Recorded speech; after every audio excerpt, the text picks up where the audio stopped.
Today we're going to talk about one of the greatest authors in American history, Ernest Hemingway. He's not just famous for his writing, but also his life, which was full of travel and adventure. Hemingway was born in 1899 in Illinois.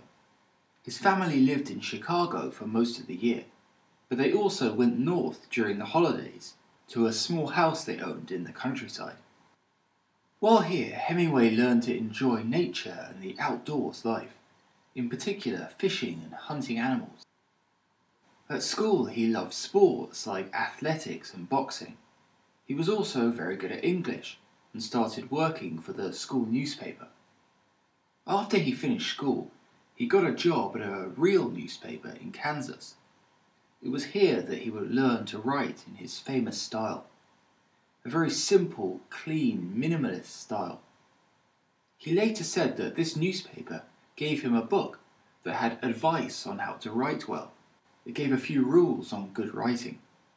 Hemingway said that the rules in this book were use short sentences, use short first paragraphs, use vigorous English, be positive, not negative. This style of using short, clear, powerful sentences would become Hemingway's trademark. In 1918, the First World War started, and Hemingway joined up. He worked as an ambulance driver in Italy and won a medal for his bravery. He got injured, however, and had to return to America. He would later turn his experiences during the war into a book, A Farewell to Arms. After the war, he worked for another newspaper and was sent to Paris to be the reporter there. While there, he became friends with a group of very famous writers and artists. Many of the greatest authors and painters of the day lived in Paris, including people like F. Scott Fitzgerald, Picasso, and James Joyce. Hemingway read one of Fitzgerald's books, The Great Gatsby, and decided that he had to start writing novels too. Around this time, Hemingway had started visiting Spain to watch the bullfighting. His first book would be about this, called The Sun Also Rises. This is seen as one of his best works, and it gave him his reputation as a great author.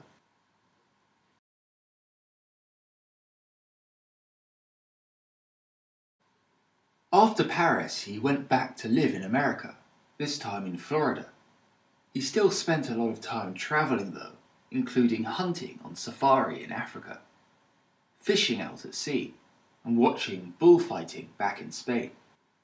In 1937, Hemingway went to report on the Spanish Civil War. It was here that he met his third wife. He would have 4 different wives over his lifetime. Then came the Second World War, in which he worked again as a news reporter. He went right to where the action was. He was there at D-Day when the Allies, the British, Americans, Canadians, and so on, landed on the coast of France and started to take the country back from the Germans. He was also there when Paris was finally freed from the Nazis. In 1947, Hemingway received another medal for his bravery during the war. He was recognized for having been under fire in combat areas in order to obtain an accurate picture of conditions. He gave people back home in America an accurate description of the soldiers' lives during the war. He next moved to Cuba, where in 1951 he wrote another one of his most famous books, The Old Man and the Sea. He continued to live his life of adventure and often went to Africa to hunt animals. While there, he had 2 major plane crashes. While flying over the Congo, his plane crashed into the ground, and the next day, when trying to fly to get medical help, their plane crashed again. Hemingway survived, but with many broken bones and burns. In 1954, he won the Nobel Prize for Literature. He was mostly living in Cuba, recovering from his injuries. Later, he went abroad again, this time back to Paris, and he made a discovery. He remembered that when he was in Paris as a younger man, he'd put lots of his writing and notes in a safe place. He found his old notes again and made them into a book. This told the story of those days in Paris when he was younger. However, during these years his health, both physical and mental, was getting worse and worse. In 1961, when back in America, he committed suicide by shooting himself with a gun. Hemingway is still a symbol of manliness and travel today.